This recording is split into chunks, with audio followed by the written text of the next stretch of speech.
And we're live. We're live again. All right. I'm gonna exclusively blame this on Baby Boy. JD was leaving the stream and he accidentally turned it off. That's all. Okay. That's my story, and I'm sticking to it. I thought you were blaming it on the movie Baby Boy, starring with Tyrese. With Tyrese, which is bad enough a movie that it could have traveled in time to end our and set off a series of events. No matter how terrible that movie is, though, directed by the late and more often than not great John Singleton. Yes, that notwithstanding, it's a bad movie. Oh no, I said more often than not great. He had some stinkers, and one of them, like the two explicit ones, were Baby Boy and Too Fast, Too Furious.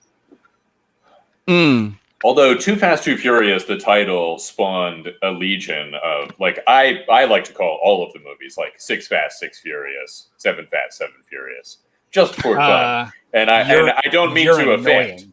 It's fun though. That's annoying. It's pretty fun. So before we jump back into the books, we'll try and we'll give people time to find us again real quick. I mentioned it to them on Facebook. Yeah, make sure you reshare your links and stuff. It's unfortunate. Also, sorry to our editor. just attach these two babies back on. Sorry about that. Just like when you sew up. Conjoined twins. Let's sew it up a little bit. Oh, you know, it'll be fine. It'll be fine. We got it. I don't know why I'm talking like this. I thought it was fun. I gotta let somebody in real quick. Hold on. Okay, cool. Anyway, I really liked it. I don't know. Whoa. I don't think he wants to return to the books just yet. We're waiting. I think we want to hear his okay. We want to that people are back in the stream. I got you. We got Mars Comics is back on YouTube. Yeah, YouTube. I see that. I mean, people will slowly and surely come back. They'll see the stream. They'll get the update that there's a new stream, and they'll realize what had happened, and they'll come on. But once Noel gives us the okay that there are, you know, a fair amount or whatever number he's looking for in the stream, then we'll return to the review. I don't when we get to 75% of how many we had before. I mean, I don't really want to say numbers because they're incredibly low. Okay. So we'll just get to 75%. So why would you even say that? Just say 75% and this was done. Because I always gotta over-explain myself when Brian's around because he's going to jump in with some sort of specificity I didn't approach in my sentence. Excellent. You know it. You were ready for it, and you know it. There was nothing on that one, but you never know. No, you never know. Before we jump back into the books, I will say so. I have not watched. What is it? Law and Order in over a decade. Okay. Thank you for the update. Hold on, I've not watched Law and Order in over a decade, but it's been advertised everywhere because Chris Maloney is coming back. Christopher Maloney, the character Stabler.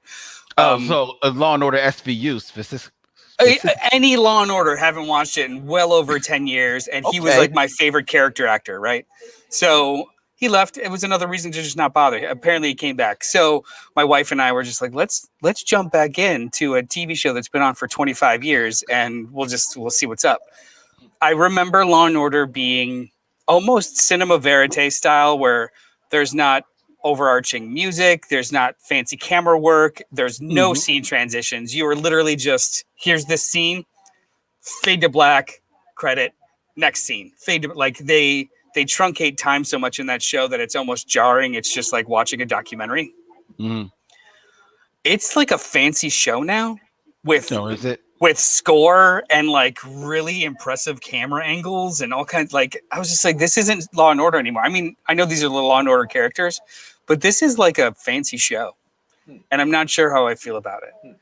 Because now it feels like just like any other show. It was always just a procedural, but now it feels like every other procedural. You know.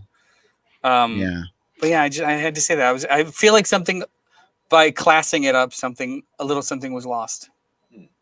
Yeah. So that's the show. I'd like to thank everybody for coming into Law and Order SVU podcast. We'll get back into the books. Let's just do it. So Who left off? We all love. Brian was still talking about the other side of the DC universe. Tell us, Brian. Yeah, so anyway, yeah, I liked it. I liked her. I'm not sure if this made it on to the previous stream, but I liked her relationship with Gabrielle. Mm-hmm. I thought that was cool. Was she always, Len, an assassin to begin with? Like, that's how Batman found her, was doing this. Okay. Yes. Yeah, because I never read Batman and the Outsiders, but I like them. I always like Metamorpho, especially. And they were done by the time I started reading. It was like in the recent past, like I was mentioning. The like references to the real world stuff continues to be interesting, and I find myself wondering, like, did this actually happen, or is this part of a DC Comics story? I think I've picked them out fairly well. I think in every book there's been this layered approach, which I find really interesting, to Batman and Superman, but I think it's more striking with Superman, where they see him still as a great guy who is in a position where he is ignorant of their struggles, that kind of thing. Mm-hmm. And by the end of whatever they say about him, they're like still deeply affected and respectful of, like, in this case, his death, like, hit her, as she said, as it did all heroes, and she saw him in a different way than she had originally.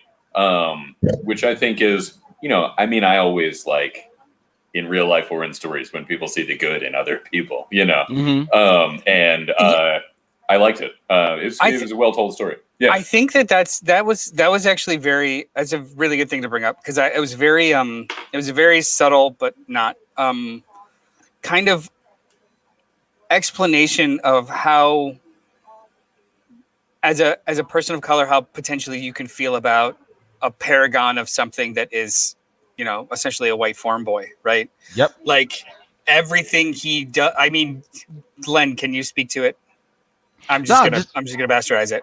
Like, the idea of this paragon of perfection and everything he does, and it's not his fault because he is that good, but you still are just like, fucking dude, you're part of the problem. I know you're not really, but you are.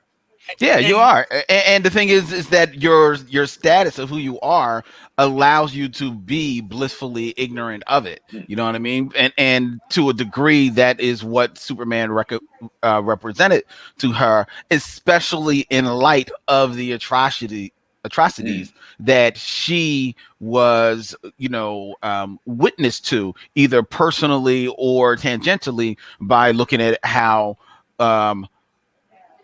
Asian people in her sphere were treated.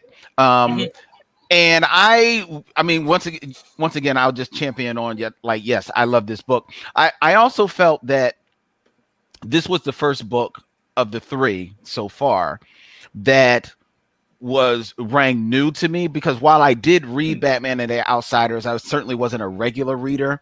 So I knew enough about the characters that I could appreciate them, but I didn't follow them so that I knew every story reference. But I knew kind of like the beats. I knew the story about Gabby and who she was. And so this was a learning experience to me, honestly, of a other side of the DC universe that I only rudimentally knew about. So I liked that aspect of it. I liked the aspect of it looking at it through her eyes. I also liked the age that this made her, because this wasn't some young assassin. This was a person who had lived a life. She was married and had children and had them forcibly and tragically and horrifically taken away from her, and then having to find some way to soldier on and continue with her life. But was she really continuing with her life? That's another one of the existential questions that this story does ask you, for you to grapple with, because it's a story that we all grapple with, especially people who are children of tragedy, or born of tragedy. And I liked that, having just another view of heroism to look at. Her relationship with Batman and Superman, they rang true with how a lot of people could see both of them, because they both to a degree are like Noel said, icons of systemic racism or privilege, especially if she knows who Batman is. Like, I don't know if she did, but I don't know. I don't know if she knew for a long time, because Batman being Batman, right, but she certainly knew, even without knowing who he is, you still knew what Batman was doing. Yeah, I was got money. If you were a part of his team, you knew all of the tech and all of the things and all of the resources just by function of being there. So there is a sense of like, this privileged fucking guy, just like, whenever we got a toy for it all. It. Yeah, right. So I like that. I really appreciate it. Like we've mentioned, all three of these stories touch on things that happen in the DC universe, but also you have these heroes having to reconcile with things that happen in the real universe. And as opposed to the first two, which dealt with Black individuals, so a lot of those real world situations I was already privy to. This one, I was like, whoa, because when you hear the story, the internment camps.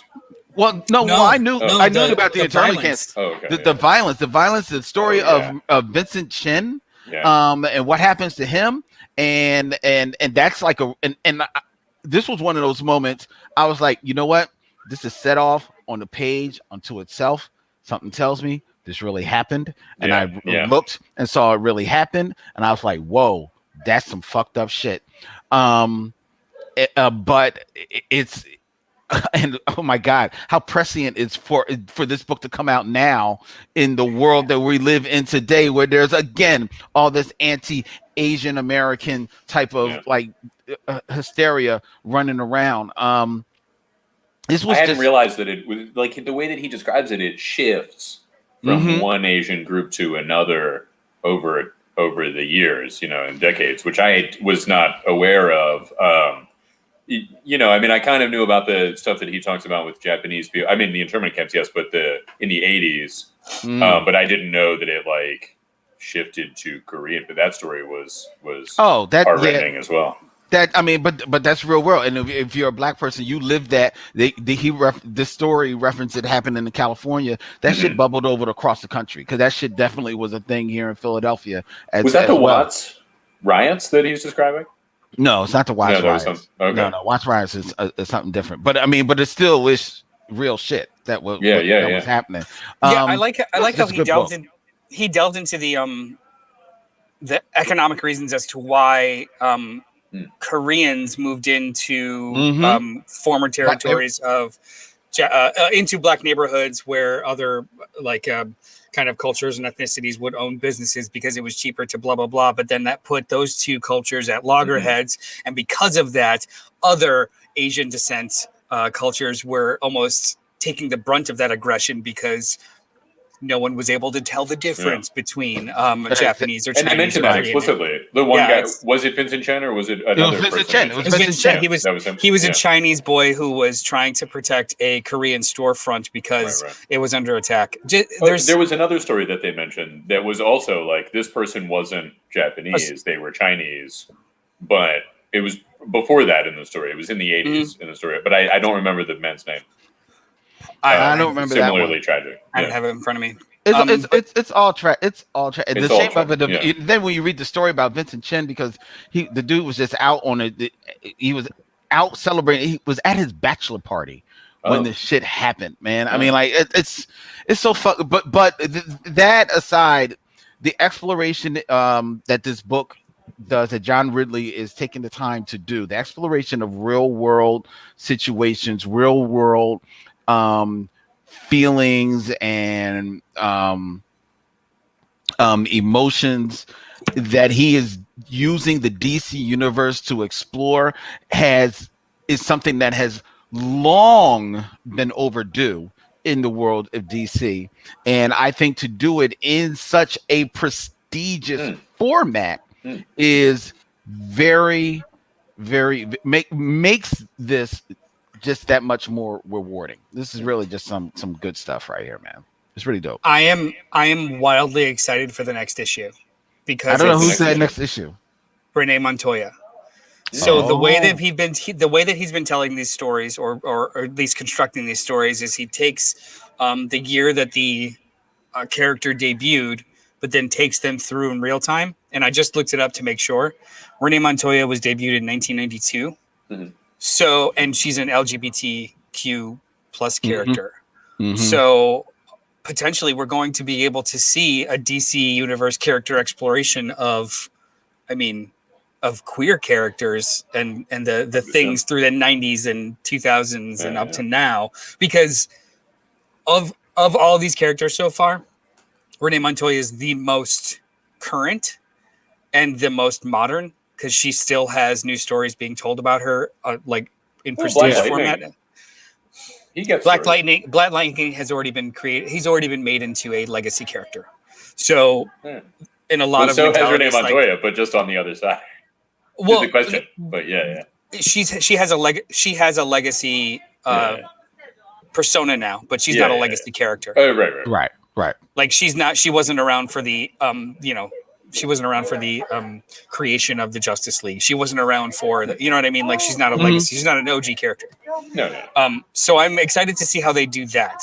Like these are going to be historical references and touch points that I am familiar with, like very familiar with. So I'm especially because she was not queer for many years in her storytelling, and I would imagine that will be represented in a different way in the story, and a potentially very interesting way.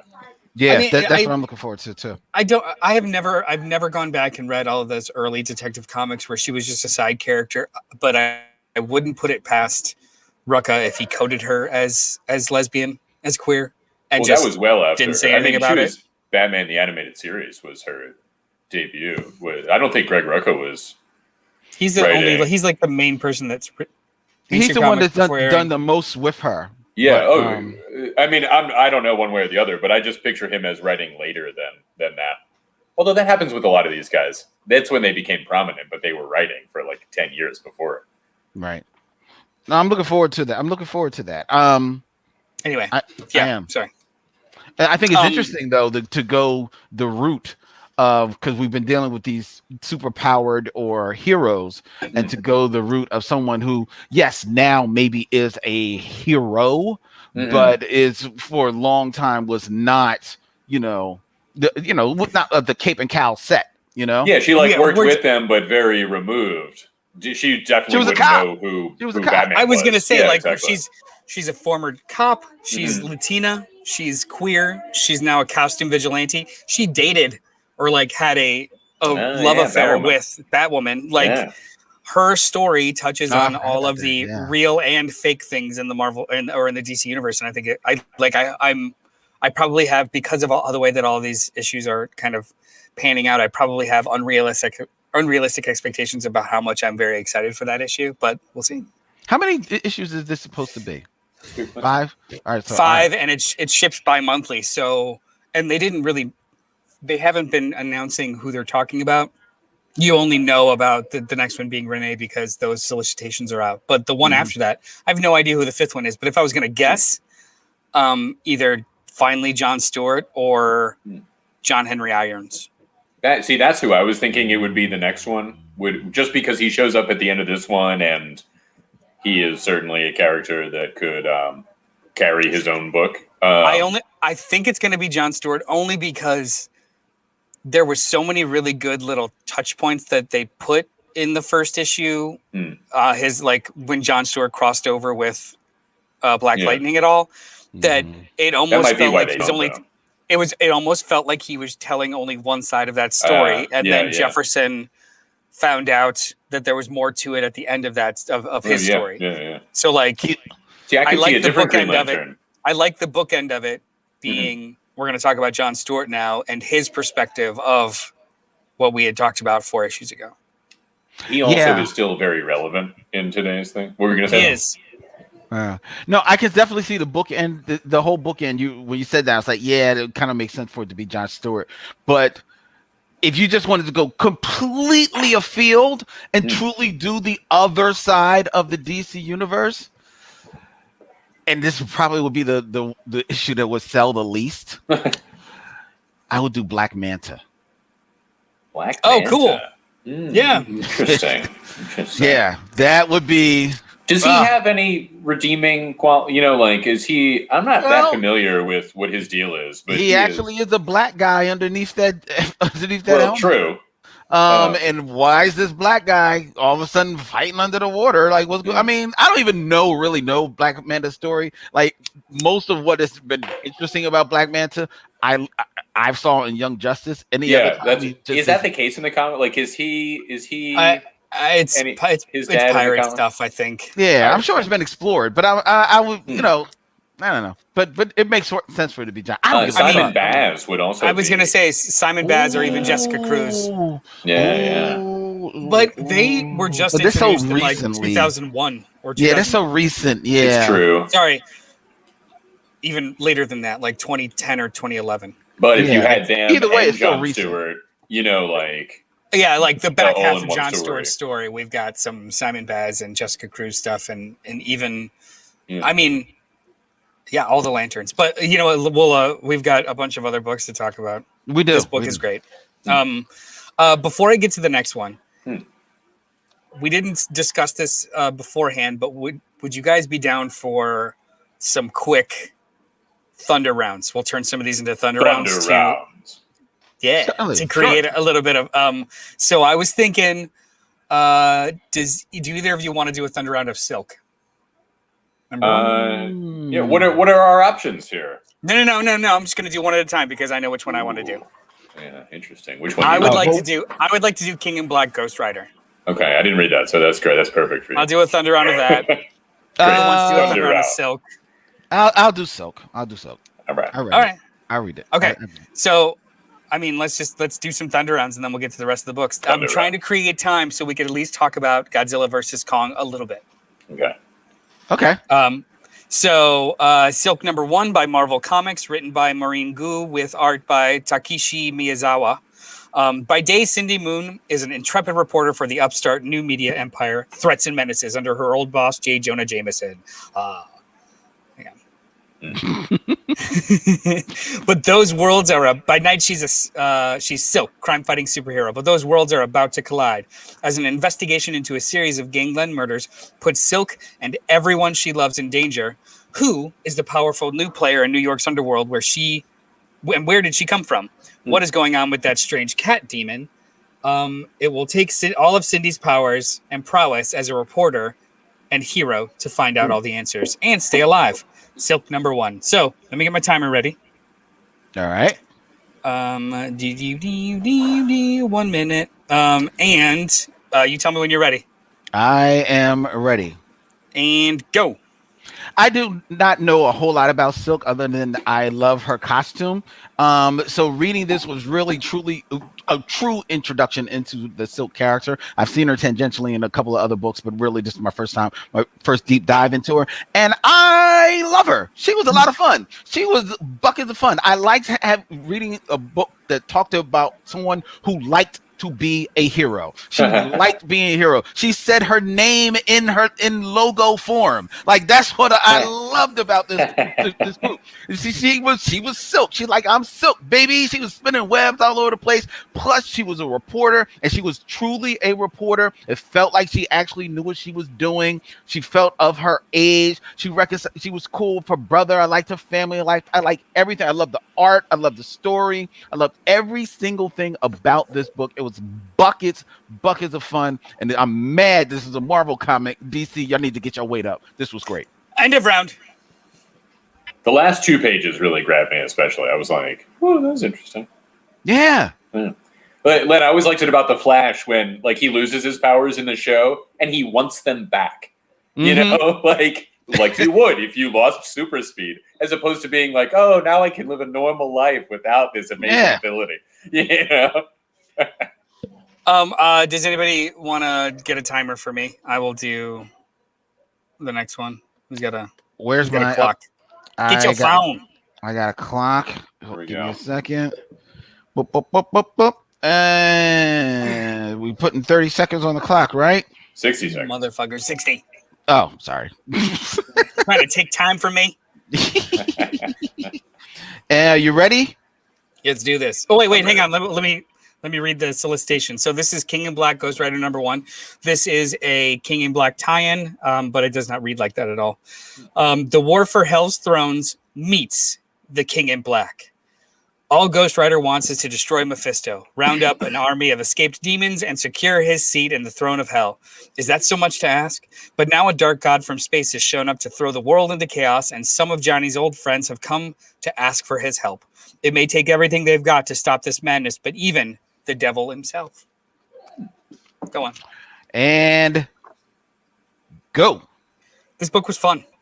So I did not read the series that preceded this by Ed Brisson, and I didn't say the creative team, but Ed Brisson had written about 12 issues of Ghost Rider. Read the first issue. It was kind of cool and yay, but I never read the rest of it. This feels like just a continuation or a cap on that series. And it reminded me of reading comics back in the day when I was a kid on a spinner rack, because you just pick up an issue and it's the middle of a story arc or the end of a story arc, and you just kind of fill in the context clues and have a really fun time kind of covering ground.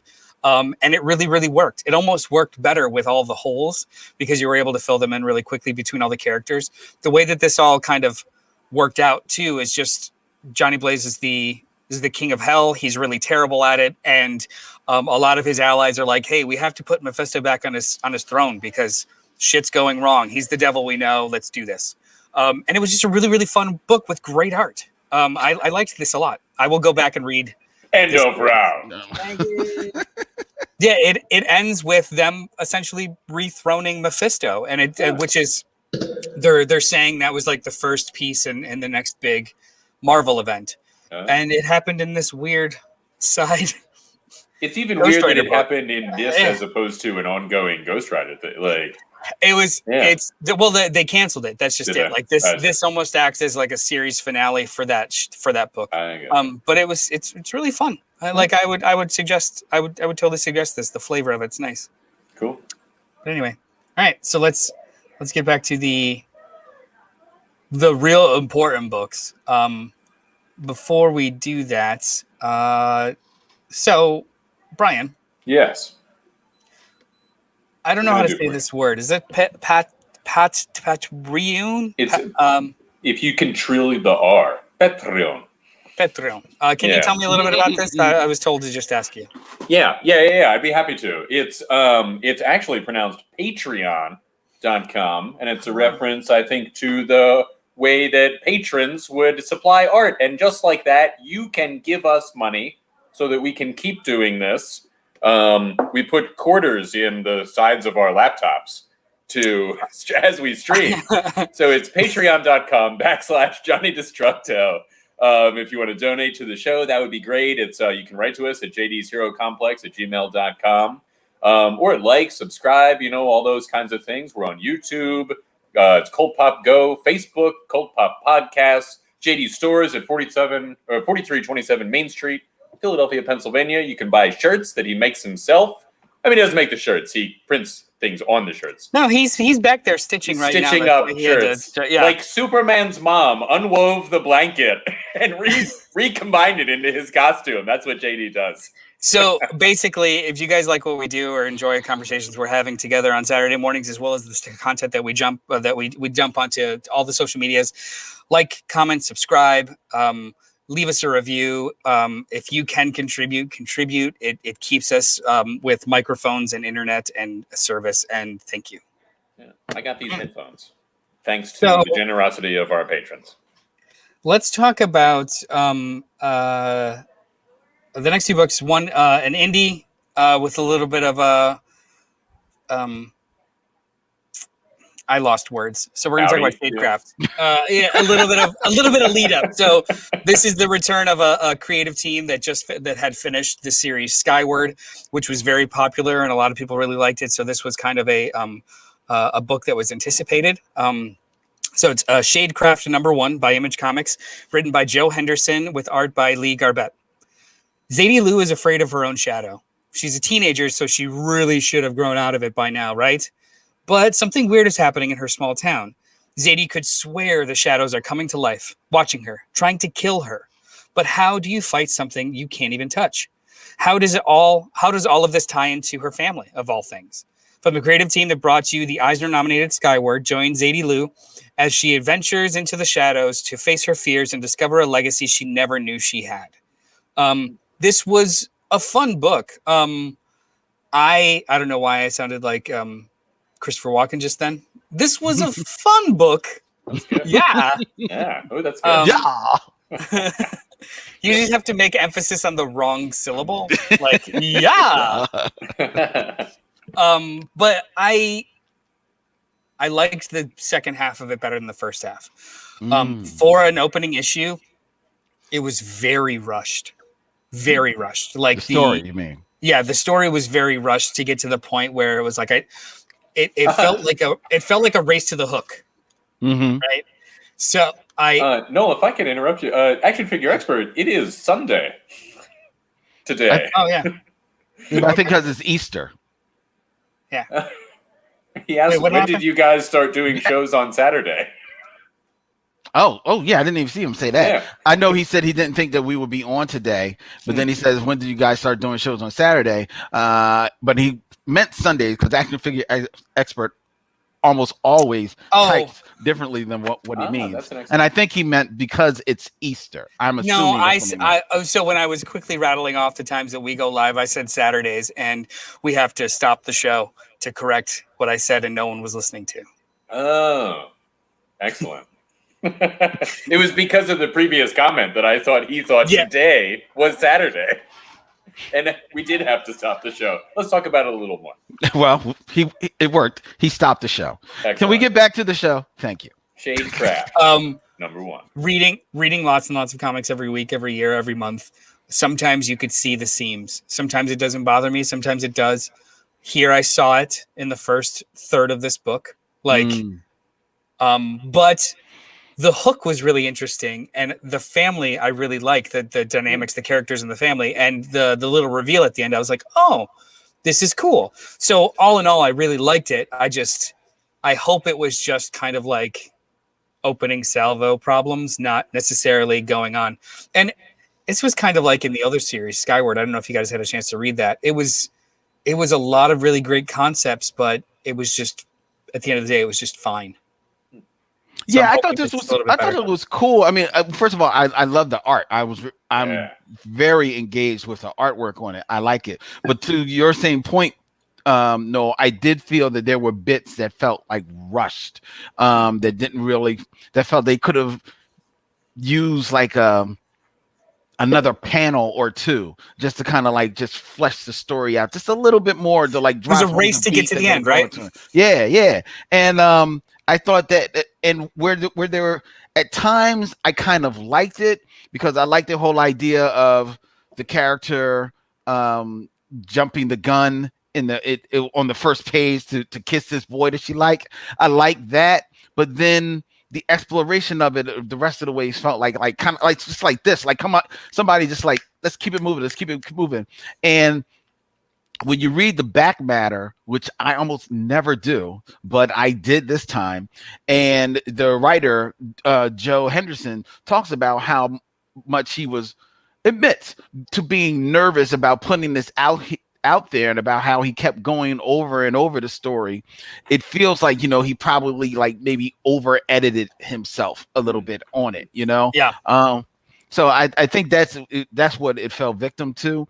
But so at the end of the day, while it is fun and it kind of grabbed me, I think it felt like it should have like reached me even a little bit deeper than it did.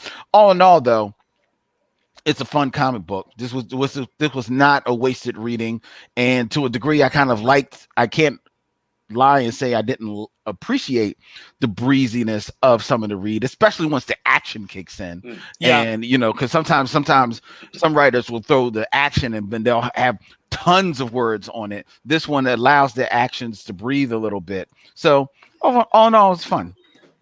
Yeah, this is very much an artist's book. Like, if there's anything I really, really like about Joe Henderson, and it was also something that was very apparent in Skyward, which I'll just keep referencing, he knows to step out of Lee Garbet's way. Like, I can almost see their relationship sometimes being, I'm going to remove word bubbles. I don't need this. Like, it's fine. And there's no kind of, there doesn't appear to be any kind of inherent fight between the two as to which is more important, the dialogue or the visuals. It's like best idea wins, which I really, really like. But yeah, it felt like a bit of a race to the finish. And I think the one story point that really did that for me was she has her opening scene, which was adorable. And I loved it. Like, the awkwardness of teenagers was just so palpable and so incredibly well realized. And then the weird thing happens to her where she's running away from shadows and they try to attack her. The very next scene, she is already talking with her best friend about it, convinced, and like, I feel like I missed her coming to terms with what the fuck happened because they never show it. It's just immediately goes to her telling her friend that shadows are attacking her, and she's dead serious about it. So in anything else, including real life, if any one of you guys came to me without any kind of preamble about it to tell me that they were being attacked by a monster and you were earnest about it, there'd be a little bit of disbelief, at least. There'd be a little bit of like coming to terms with it. And it just felt like, we don't have time for this. Let's go.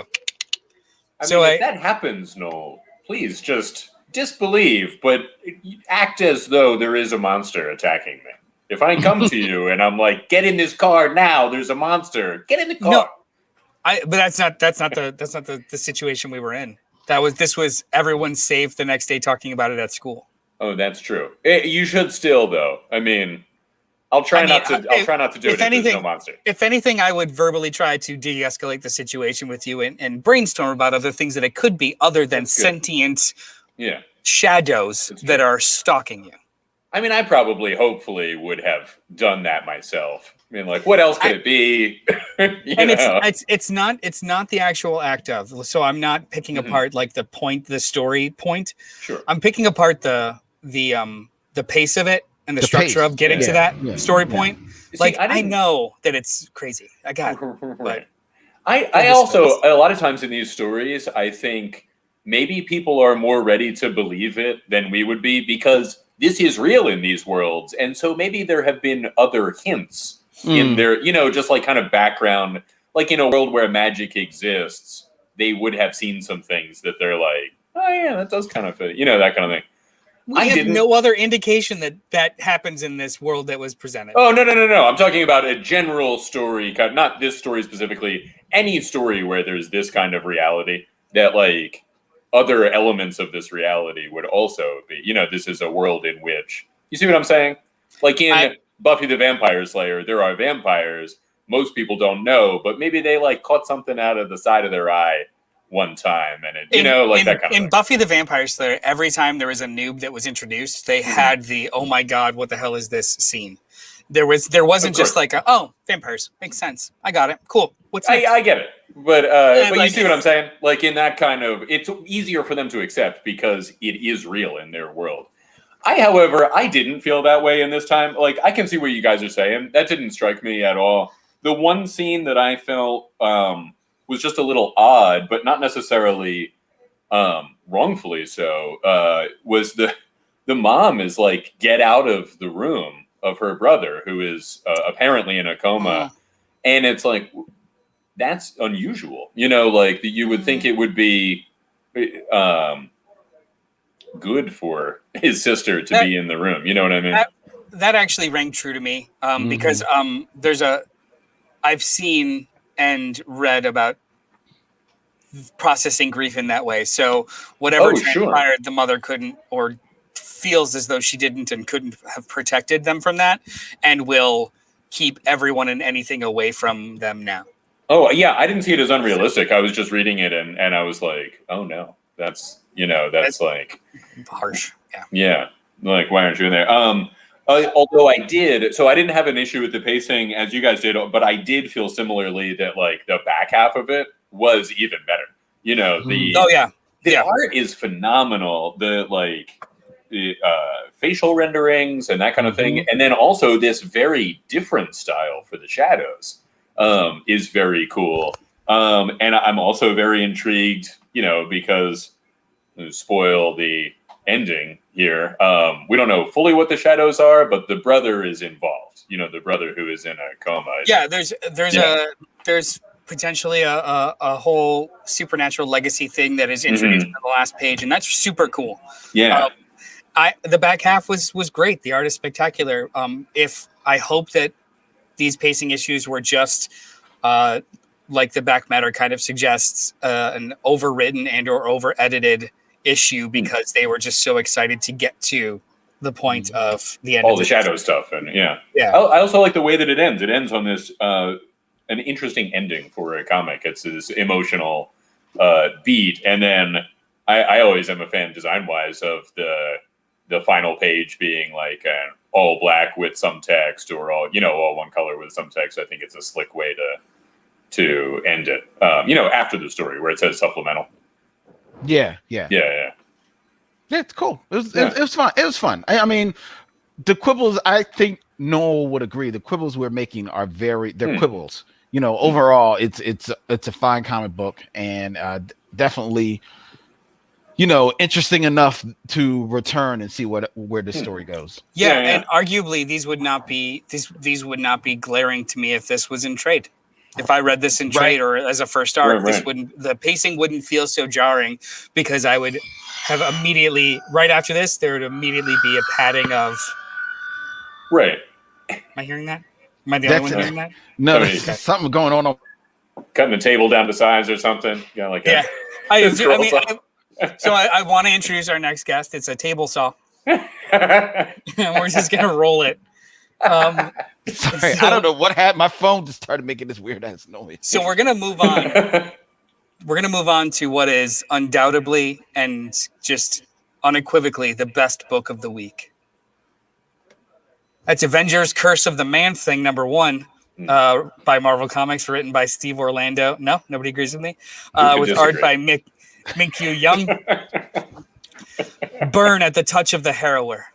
Critically acclaimed writer Steve Orlando makes his Marvel debut with a blockbuster celebration of Man-Thing's 50th anniversary. Really? For decades, the Man-Thing has haunted the Florida Everglades. Now, a new enemy has hijacked his body on a quest to take his incendiary abilities global. We wake to fear as gargantuan monoliths menace cities worldwide, with only the Avengers standing between the population of Earth and the planet-wide inferno. Can they save Man-Thing in time to douse the fires? And does the man inside the thing, Ted Sallis, even want to be saved? So, I bought this because the cover was cool. That's it.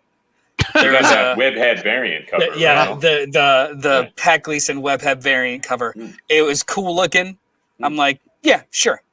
Steve Orlando, hit or miss. I really loved his Marvel debut. That's crazy. Apparently. I really loved his most recent OGN with Philip Kennedy Johnson, Kill a Man, which was great. But I typically don't like his superhero work. So I didn't like his run on Wonder Woman. I did not like, I just didn't connect with Commanders in Crisis, which we talked about on the show. I didn't care for that book at all. But he's all over the place and by all accounts a great writer. So I was just hoping that maybe eventually something will click.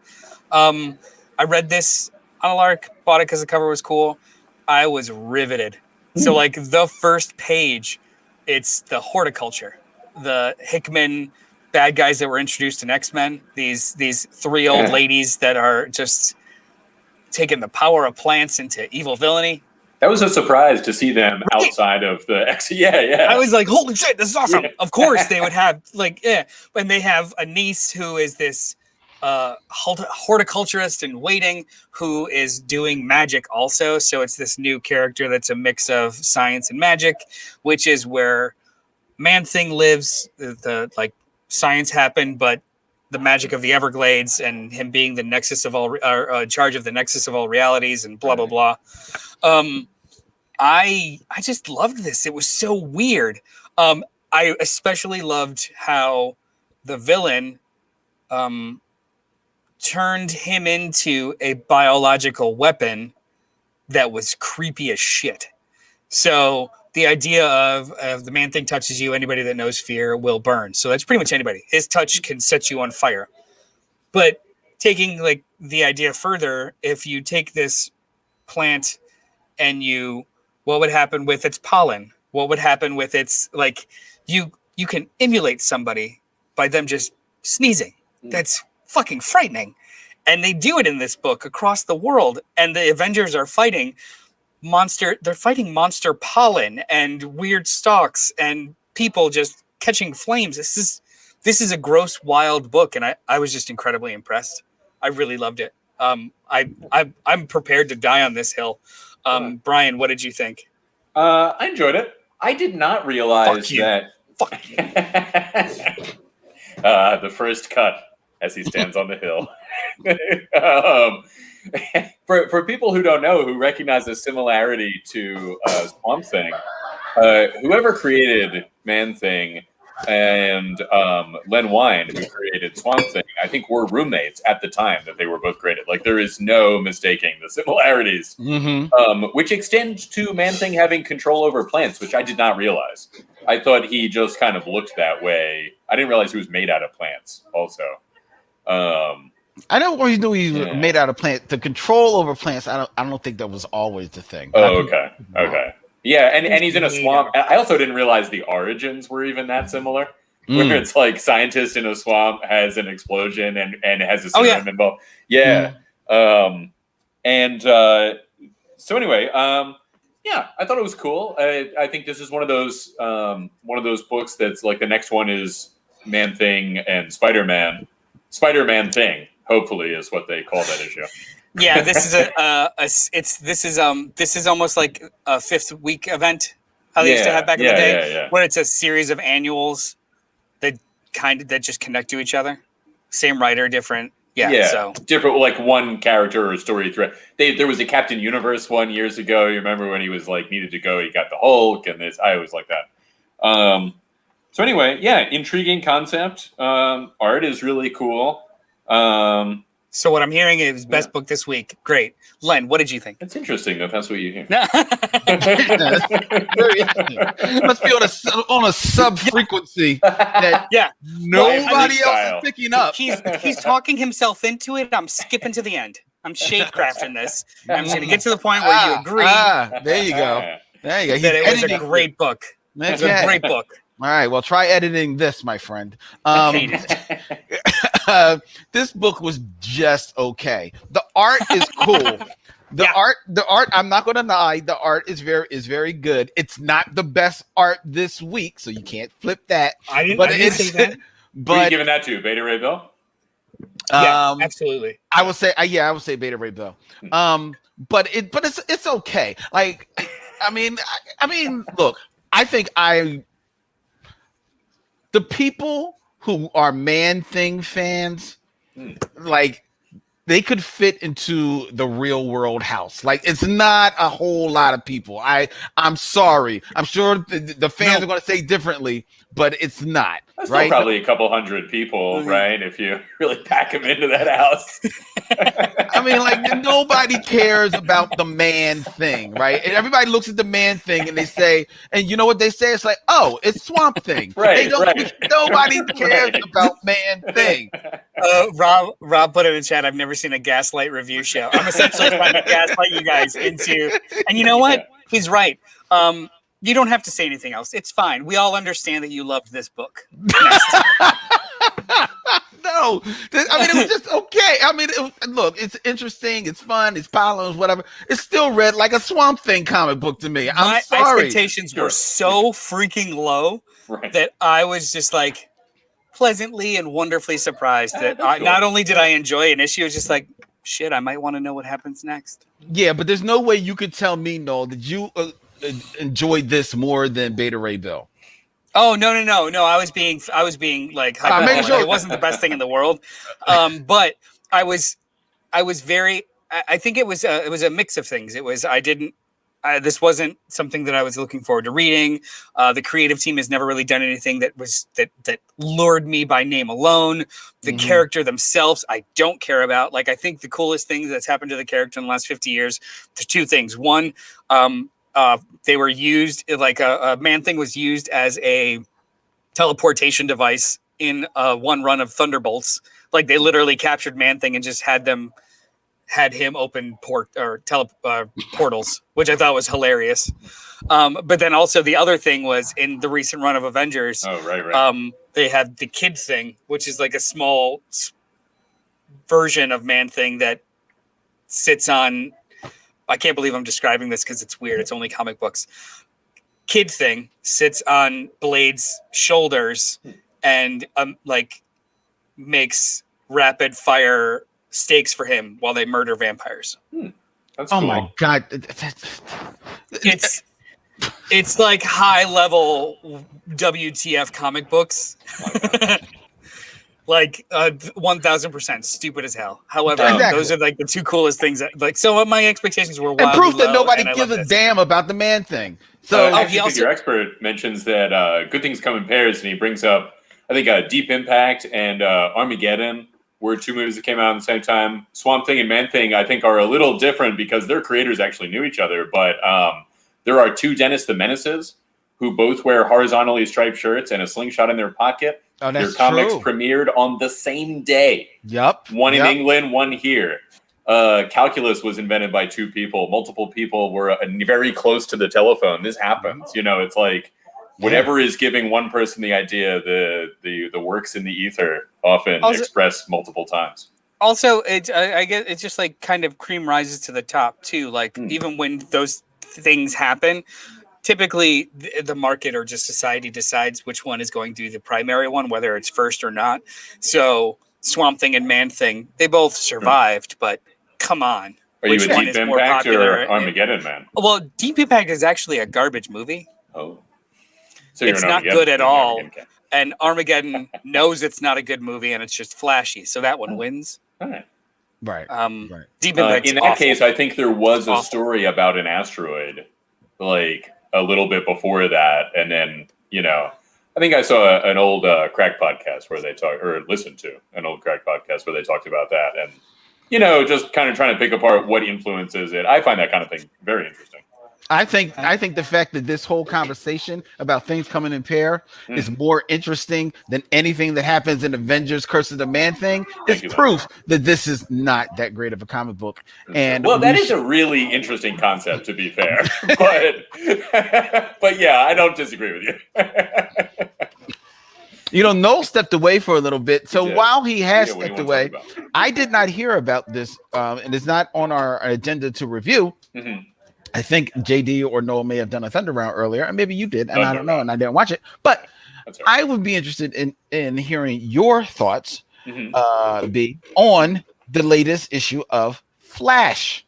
That is on our list, Len, and I now believe that you didn't read it. Let's talk about it. It's a good... Let's do it. Yeah, Flash 768. I loved it. Written by Jeremy Adams with art by Brandon Peterson, David LaFuente, and Marco Santucci. This was like a jam issue that had no seams. The retirement of Wally West begins. After the events spanning from DC Universe Rebirth to Heroes in Crisis to Dark Knight's Metal, the former Kid Flash decides to call it quits, but the current Flash needs his former partner now more than ever. As the fallout from Infinite Frontier hits the Flash, Barry Allen and Wally West must confront the past by way of a Justice League led by Green Arrow. So, as the first time I've read the solicitation, and I liked this book a lot, but it had nothing to do, almost exclusively nothing to do with where the characters were left off in Infinite Frontier.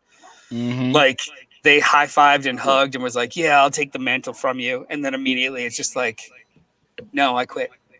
And then the whole conflict is precipitated off of him wanting to, or Wally West not wanting to be a superhero anymore, which rightfully he shouldn't want to be a superhero. A lot of shit has happened. So I liked this in its corner, but having read all the events that preceded it, it makes no sense and I hate it. I think this is one of those just forget comics everything. things. You know how sometimes things that happen in comics that are major changes take multiple retellings to happen? You know, sometimes. And it pisses me off then. Yeah. Yeah, sure. And it's doing it again now. And that's my feeling, is that conversation in Infinite Frontier either takes place after this arc, or this is like the expanded version of what happens in that conversation. You know what I mean? It's like a myth being told multiple times. If I just read this, then I would be happy. This was a really cool. This was a cool issue. I liked it. I wish that I got excited about the Flash like you guys do. It's just fine. Like it's really well done. It's very well written. I've never heard of this writer before. No, neither. I like the plot. All the voices second were movie great. reference in our reviews. Did you catch the Superman? Say, Jim, that's a bad outfit. It took me a second. I had to look it up, but I was like, I recognize that. And that's what the guy says when Clark Kent changes into Superman in the first Richard Donner movie. Oh, wow. Yeah. As soon as I looked it up, I was like, I could hear it in his intonation. But I had to look it up to figure it out. When they're walking, the two of them are walking in their Flash costume. The art's great. The art is great. The art is very well done, and also I'm a big fan of them going back to the simpler Flash costume. You know, the no lines.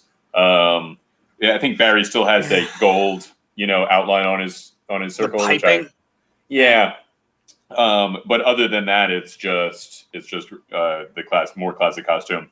I really like the relationship between the two of them. My one fault that I have in this is that the Flash, home of Flash facts, have an early human at the same time as dinosaurs, right? Like this speedster that Wally finds himself inhabiting is. Now I can only hope that speedster himself traveled even further back in time to when dinosaurs were around. It could be alternate. It could be future. It could be past. It could be absolutely nothing. I didn't think anything really of it. I did like that he ended up in Bart's body. That was kind of funny. But Len, what did you think? I mean, the art is fantastic. You can't knock the art of it. It was kind of fun. I'm like, it's like, okay, where are we in this freaking universe? All right, well, this is his book, so I'm going to take the Flash book as wherever, regardless of where other stories tell me we are, I'm going to take his book as the canon. This is where we are. So Wally's quitting. Makes sense that Wally's quitting because Wally is like, yo, y'all have effed with me long enough. I'm out of here. So it makes sense. I love seeing them holding hands with Linda. Yeah, I like that's back. I like that. Oh, the kids are back too. I don't kids know are back. What happened. It makes no sense that Wally and Barry are going to start this humongous race in the middle of a city with all these people around them. That makes absolutely no sense. But I'm going to dispel belief for that. Well, because they're running around the earth, they're going to hit cities eventually. You might as well start in one. No, you know that. But that being said, it was dumb. It was silly fun. Green Arrow is being Green Arrow in it. He feels on brand, which I like. He hasn't been on brand for a long time.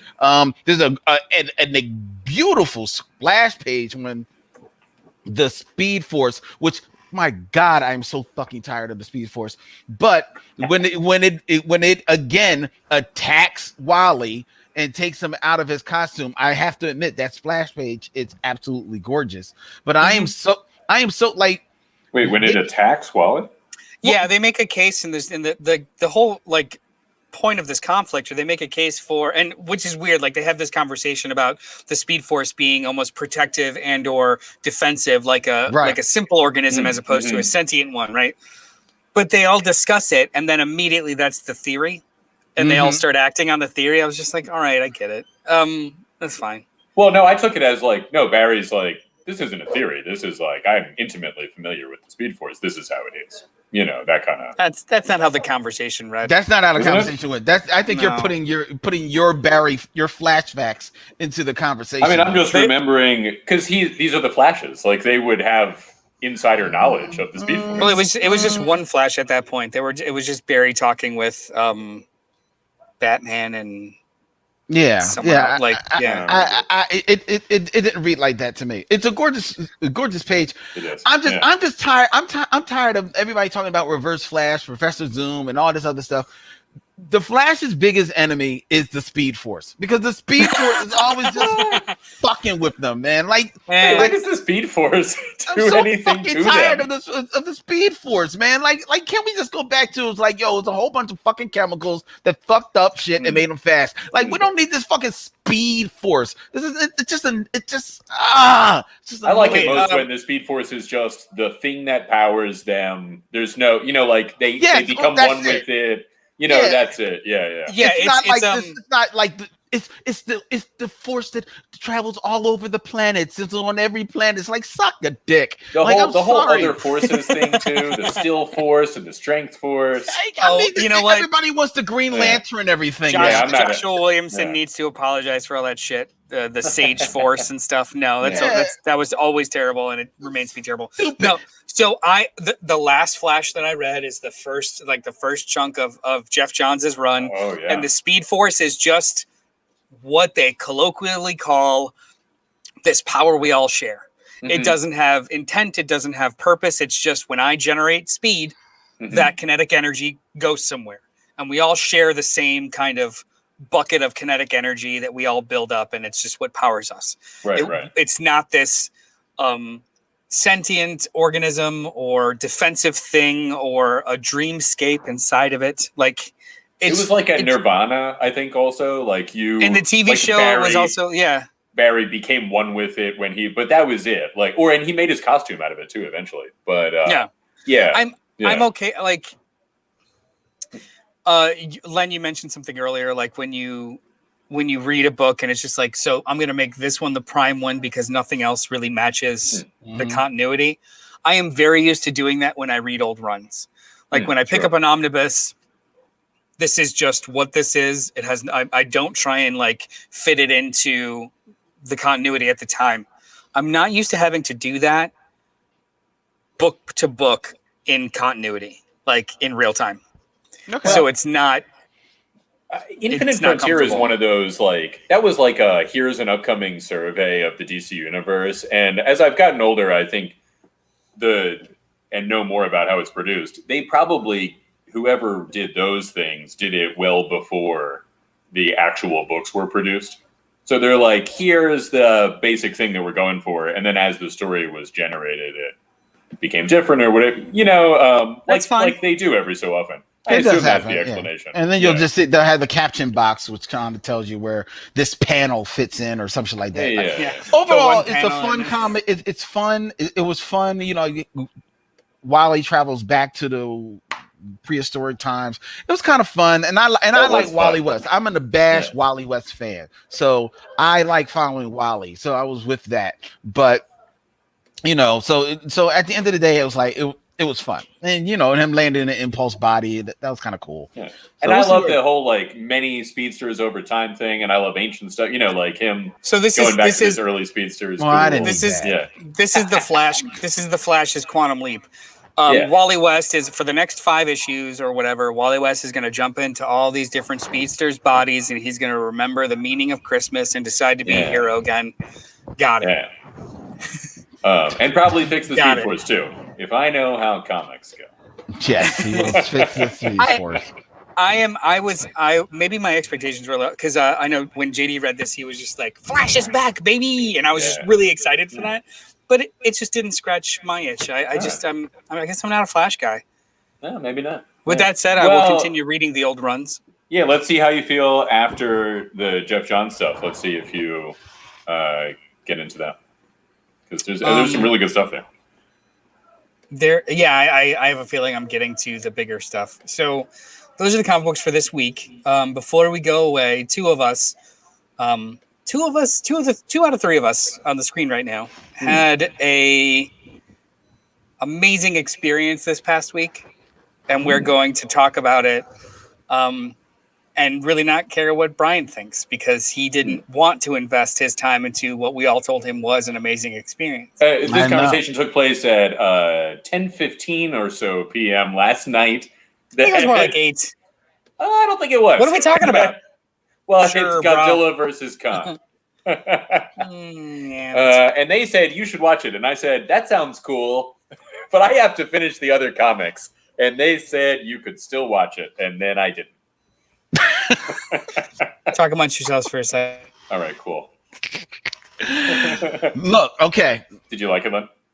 I did like it, but but I will tell you, I hope Noah will be here, but for the sake of time, I'm gonna tell you this.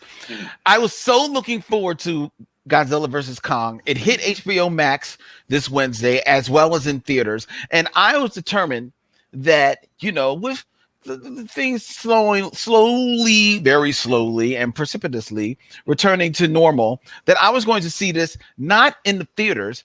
I was going to see this movie at the drive-in. Oh. Because this was playing at the drive-in at the Navy Yard here in Philadelphia. So I bought tickets for me and my best friend Calvin to go and watch Godzilla versus Kong on the huge screen of a drive-in. That's cool.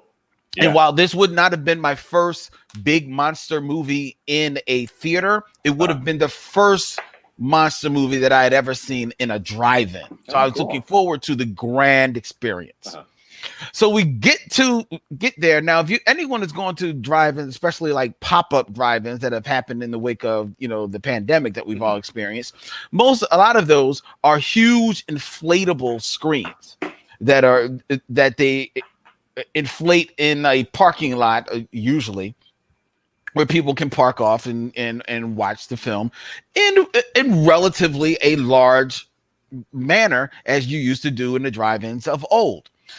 But somewhere along the lines, these drive-ins have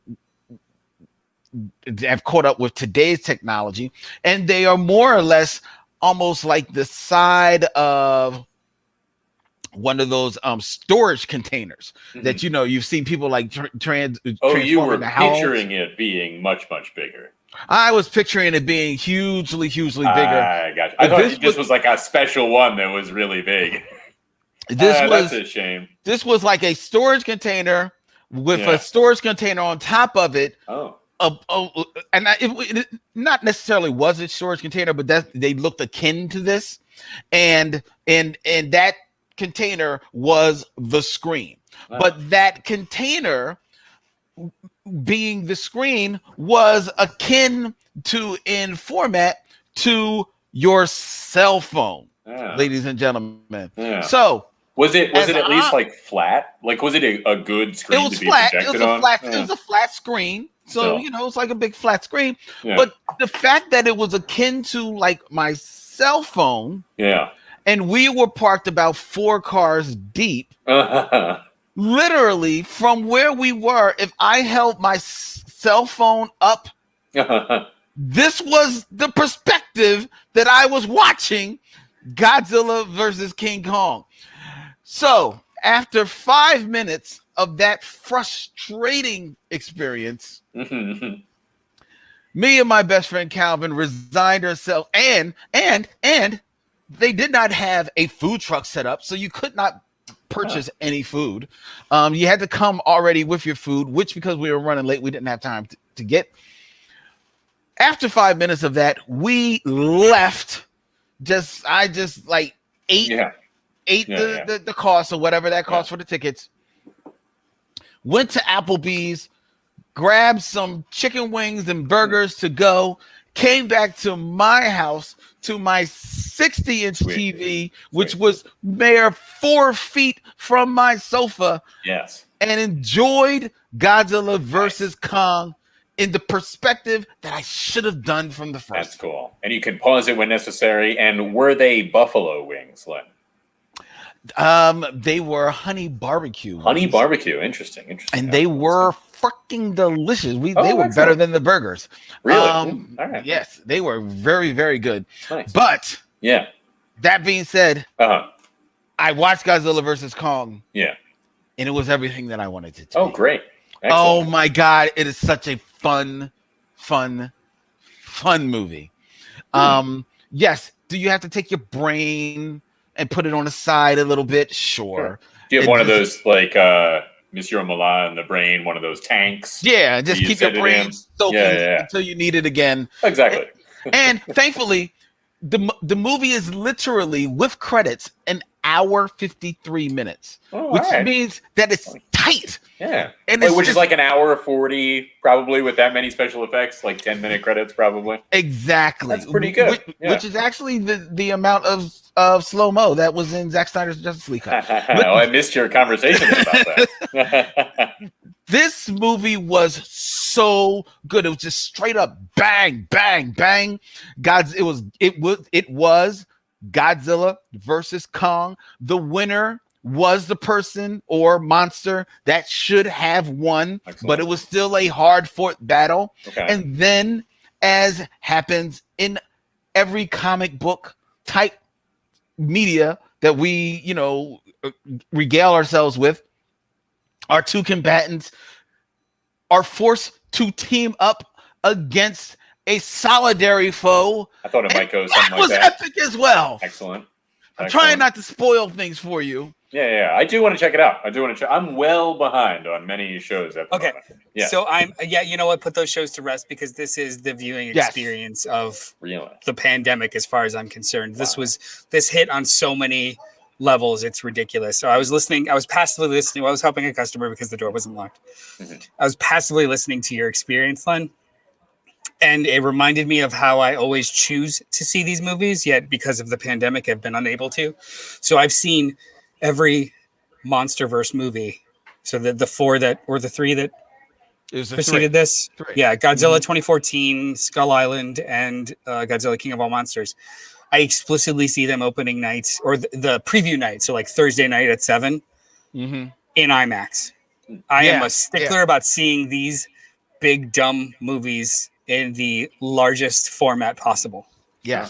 Because they're my youth. I love these dumb, crazy, big action movies. If they're done well, especially in the modern era, they've put real creative talent and crazy awesome casts behind these monster movies. So it's like, yes, I'm going to see this in the largest format possible.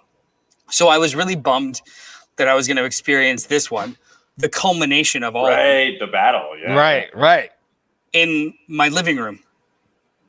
Because even though we're vaccinated, theaters aren't open, and I just don't feel safe or responsible enough yet to go into a closed auditorium with 300 other people breathing the same recycled air for 2 hours plus. It's just not a good move. It's not there yet. Right. So I was a little bummed that I was going to be watching it at home. Also, we are in the middle of we're new homeowners. We're in the middle of ripping up about 1,000 square feet of carpet on 2 floors and 2 staircases. So every single day has been awful and hard and tiring, but I was just trying to survive until Wednesday, March 31st. The only thing that stopped me from watching it at 7 a.m. in the morning when I woke up was I had work to do, and I knew that Sam wanted to watch it with me, because we had plans to go to the house and pull up more carpet, but I was like, we're leaving at 6 because I'm watching this movie at 7 p.m. I have dinner prepped. My phone is off. There's no one we're watching this movie, and we're not going to watch it like we've been watching all the things during the pandemic with the pause button on standby. We're watching this fucking movie all the way through. Yeah. So I'm so hyped for it. There were points in this movie. I clearly loved it. It was amazing, but there are points in this movie where I was so overtaken with emotion that I was uncontrollably giggling. Mm-hmm. And it wasn't like ha ha ha, that was funny. It was like and like pushing on her next to me while she's also giggling, because there's some things in here that I never even knew I wanted to see. And that includes the impressive filmmaking. Yeah. So it's 2021. It's the advent of blockbuster film. It's the blockbuster filmmaking has been around for a while, but it just kind of keeps upping itself. However, all of these movies have been stuck in, all of these modern monster movies have been stuck in the frame of reference of the 70s and the 80s. The way that even something like Pacific Rim, the way that they depicted large creatures fighting was always from the perspective of on the ground. So no matter how technologically advanced and how lean the monster is, it's always lumbering, it's always slow. There are always like magnitude of hits. It always feels slowed down because from the ground up, you're seeing these massive things move. So it just feels slow. This movie takes into consideration the perspective of the actual monsters. So it's in real time. It's cameras on fists. It's watching them brawl in ways that just like actual two fighters would, and not just like big push, one hit. Like they're getting in each other, and it's just so incredibly impressive. Like there's one scene where Godzilla's on the ropes with his combatant, and the combatant takes his head. The camera is inside of a building. Oh, the combatant has his head, slams it into one building, slams it into another building, and then slams it into the building where your perspective is. And you see, like, it's these really great modern camera movements applied to a genre where we've never had them before. Yeah. And it was revelatory. It was so incredibly impressive. Yeah. I was giggling watching Kong sweep the leg and just do like actual fight maneuvers on Godzilla was ridiculous. Watching Godzilla run, which we never see. Never see. Was ridiculous. Never see Godzilla run. It's shit, man. By the time the movie's constructed into three rounds. The main combatants have 3 rounds with each other. And then there's a big battle at the end. So it's like 4 fights over the course of 3 acts. By the time the plot A is kind of done and the 3 battles happen, you're just like, we could stop if you want to. But then it just ups its ante. This movie was just bug nuts awesome. I loved every second of it. Imagine, because as much as we've seen Godzilla, and for much of if they try to humanize Godzilla in some of the movies, especially this kind of the reboots of these movies, Godzilla has still pretty much been of one note as far as his emotional output, right? As opposed to someone like King Kong, I think because of, our relationship with monkeys in general, as well as our relationship, historically with King Kong, he has a hey, look who's here. Oh my God, it's a baby. It's a baby. I had to take him for a walk to shut him the hell up. He's a sleepies. Wow. But because of our relationship with King Kong, he's had a whole treasure trove of emotions to show, right? But this movie, while allowing Kong to, of course, be as emotional as possible and even to speak to us, this movie still takes an opportunity to still give Godzilla a range of emotions that he's never had before, right? And that is super impressive, especially considering the facial structure of Godzilla, but it's all there. Has Kong spoken before? You'll have to watch the movie. You got to watch the movie. I mean, before this. Oh, okay. All right. I did read one review beforehand because I saw that like the early reviews were like, "Oh, holy shit, guys, this is fun." I was just really excited because fun to a normal person is earth shattering to me for this genre. Like if just a normal reviewer is just like, "Hey, I had a really good time," that means that I'm going to be ecstatic. But one of them did mention there's a reaction shot of one of the monsters that you'll either love it or you'll hate it, and that's the level of which you'll enjoy this movie. It's like there's one little reaction shot from Godzilla that if it takes you out of the movie, this movie's not for you.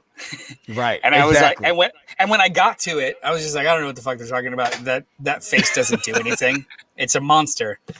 But then when they show it, and he's just so proud of himself, I was like, this is epic. This is a masterpiece. It's real talk. It's real talk. It's real talk. Oh God, man. Whew. Oh, this movie is so fucking good. Brian, you need to see it. Yes. Yes. Look at Kong. You can make a new gift. God damn I did. Oh, you made those? That's not a scene from the movie, ladies and gentlemen. But this is. No, it's not. No, it's not. That's not in the vegetables, you movie. little son of a bitch. That's not what in do the you guys movie. think? Should I watch the movie? You haven't seen it. Oh wait, hang on. Yes, JD. Do you want it here? I haven't seen it. I started it, but I haven't finished it. Is it worth my time? Have you seen Godzilla King of Monsters, Kong Skull Island? Yes. Then you have to see it. Yes. Godzilla was terrible. No, it wasn't. Kong You're wrong. Skull Island was great. And then King of the Monsters was dope as heck. This movie makes that look like Child's Play. Oh my God. I watched the movie Child's Play with Chucky? Did we do Child's Play 3. I started, did we do spoilers? We didn't do. No, we're not doing spoilers because Brian hasn't seen it. Well, I watched the first 10 minutes so far, and I'm already like, oh shit, that was a nice surprise. Oh, sweet. I haven't seen any of those movies. I haven't seen any of the movies that you guys have listed. Skip the first Godzilla, do Kong or Skull Island, then do King of the Monsters. That's all you need. What if I just watched this one? Do you think I would still? You'll be fine. You could probably do that too. I could do it. I don't think you need to know their intricate backstories. Yeah, what's Godzilla's motivation in this building crushing scene? I think the only thing that you kind of need to, just go online and find like a recap of King of the Monsters. The only thing that I think that is nice to know before this movie is the societal structure of Titans.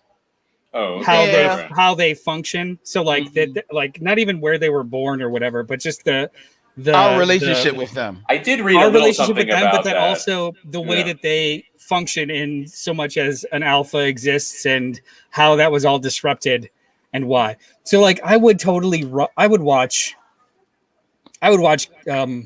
King of All Monsters just to get the back. Watch that one and then this one. That's a lot. Kong is like a great. Don't watch any of it. Just don't watch any of it. Watch something, goddammit. That's what you need to do. I'll watch something. I've been catching up. I've been catching up on shows that you guys would not consider to be better than I was going to say, he's going to watch season 12 of Supernatural CW show. Yeah. I never watched Supernatural, and as it went on, I was like, man, if I had gotten into Supernatural, that would have been cool to have 15 years of a show that I enjoyed. You know what I mean? But I never got into season 5. Oh yeah, you weren't feeling the ensuing 10 years. The creators were like, season 5 is where we plan to end it, and then for 10 years it kept going. Oh, interesting. All right. But no, this movie's brilliant. No, I do want to watch this one. This one sounds cool. Oh, and it's never too into those things, but I like them. Hang on, I'm not looking at the chat, but I'm sure Rob is bitching. Yeah, okay. He's healed Hollow Earth. It's Journey to the Center of the Earth. It's stupid pseudoscience via Jules Verne with no actual backup. Yeah, it's great. We're talking about giant monsters. It's fine. Yeah. I'm totally fine with it. It also opens up sequels. We're good. I want more of these movies. And Adam Wingard is amazing. The director. It opens up sequels, but they rightfully did not give a post-credit moment. I'm fine. I don't need any more sequels. I don't need anything else. I agree. I don't need anything else. Unless all of a sudden Godzilla returns and next thing you know, he's fighting like Tony Stark has made a Godzilla Buster armor. There's nothing else that I need to see. And trust me, I don't need to see that. So I don't need to see anything else. I am good. You just mean returns in another movie. Well, this phase I of just flicks, wanted to clear that up in case I was worried. It gave this whole phase of, and I don't agree whatsoever with JD. I actually think the 2014 movie is really good, especially if you compare it to the 1954 original. The 2014 is you don't have to go that far back. especially compared to the Matthew Broderick movie one. from the 80s. Well, no, I'm talking about in tone. So like that was a genuine allegory drama, and the 2014 one attempts to be the same. It's not like it's structurally or thematically the same thing. They take it dead serious, and because they take it dead serious, the most important thing is not the monsters fighting, and a lot of people hate that. Like Kong is only in about 7 or 8 minutes of the 2-hour movie. The 2014 one, like he's just in shadows. He's around in the clouds. It's not like a thing. And unfortunately, we spend most of that movie with Aaron Taylor Johnson, which is bad. Which is why the level of acting, even though humans become less and less, consequential to the series, as is rightfully, the level of acting increases. Wait, is this the one that Bryan Cranston was in the very beginning of, and then yes, is this the same Godzilla as that? Yeah. Is this the same one? Yes. Oh, I did see that one. I was disappointed that Bryan Cranston was not in more of it. That's what everybody else said. Yeah, right. Did you guys know he was in That Thing You Do? I was just watching him. Yeah. He's got like 2 lines. That's one of those movies, how every once in a watch while That you look Thing back. You Do, but you don't have time for Godzilla versus Kong. Oh, I was not full. First of all, I already watched that, and I didn't have time last night at 10:21 p.m. It's been out for like 6 days. Kong. Yeah, that's right. I mean, anyway, it's not like at the top of my list. I got to be honest with you. But Adam Wingard, the director of Godzilla vs. Kong, go watch The Guest. But also 2 things. One, he's actually said that he would love to have no humans in these movies. Like. He went out of his way to like diminish the necessity of screen time for them as much as humanly possible, because that's not his version of monster movies. Like let's get to it, but it never felt unnecessary. It was cool.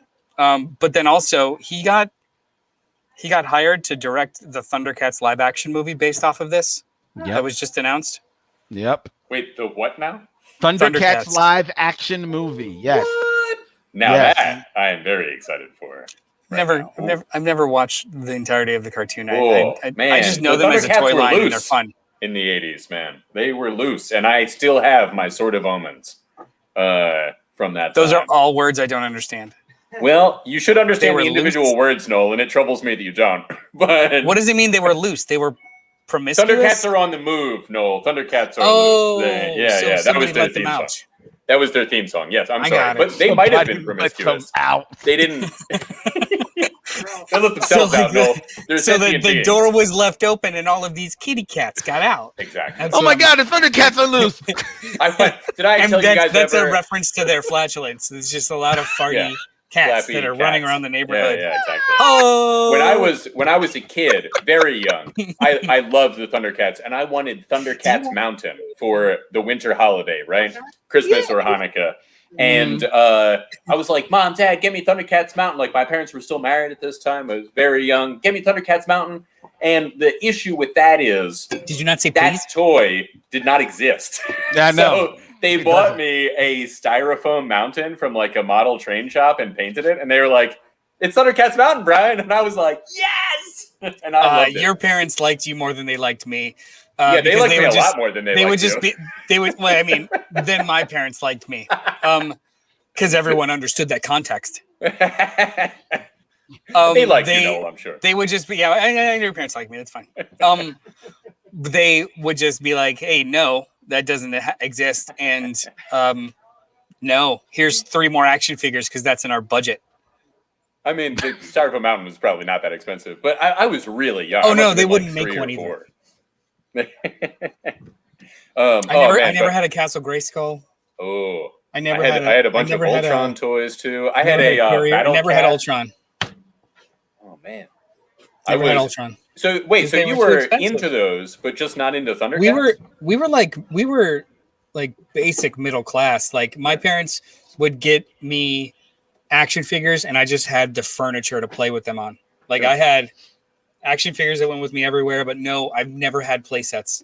Sometimes I had vehicles, but I never had play sets. All right. And you know what? Now though, you didn't need the play sets. You think nah, you man. did. You did. You're right. My favorite time of the year was Christmas, and not because like new presents. It was because the tree went up, and when the tree went up, that means all the GI Joes had new terrain. Yep. To have battles in. Sweet. It was amazing. Yep. So you watched cartoons. You were into all these cartoons. You just didn't get it. You didn't get into Thundercats. No, I never really got into. Well, Thundercats I didn't get into. Actually, I didn't watch GI Joe either. I just loved the toys. Yeah. I watched He-Man for a bit. Oh, I loved it. Loved it, but I don't remember any of it. I recall nothing. If you did remember it and watched it again, it would not be the high quality that you recall. Turtles I watched and played with. Those were good. Transformers. What about the Transformers? I loved so I never watched them on TV. I rented like at our local Blockbuster. I would just rent whatever they had, and it was always just some version of the movie or the sequel series after the movie, but never like OG from jump. It's funny, like the 2011 Thundercats. Any of you? That was a good show. It was really good. That was actually excellent. That was excellent. Yeah, the Drifter one with the rabbit that like kind of cool. That's good. It's funny how this Trek down cartoon Memory Lane. After watching Godzilla versus Kong the next day, I remembered from my youth, and this was definitely syndicated, there was a 1966 King Kong cartoon that I brought up on YouTube and watched again, and is horrible. It is not a good show. It is not a good show at all. However, the theme song... Watch it! Watch it! The theme song is epic. And to prove so, I will sing a part of it for you now as we close out our show. King Kong, you know the name of King Kong. You know the fame of King Kong. 10 times as big as a man. Yo, that's cool. that was also, really pretty much the theme song. I like that even the fame is famous, according to that song.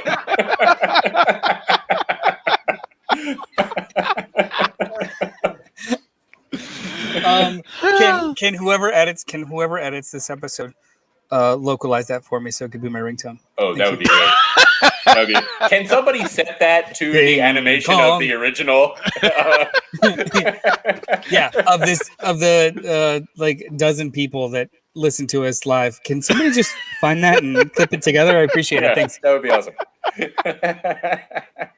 All right. I mean, we might as well wrap up because Brian needs time to watch these two movies so he could be on the same level of coolness with us. Yeah, then maybe you can catch up and watch Invincible. I need to watch the 4th episode. It's good. It's good. Yeah, the most recent episode. Falcon and Winter Soldier was great too. I haven't. That's what I'm watching today. I'm watching. That was really great too. That show just keeps escalating, and also it's only 6 episodes, so this is the midway point. Yeah, Brian. Sorry, Len.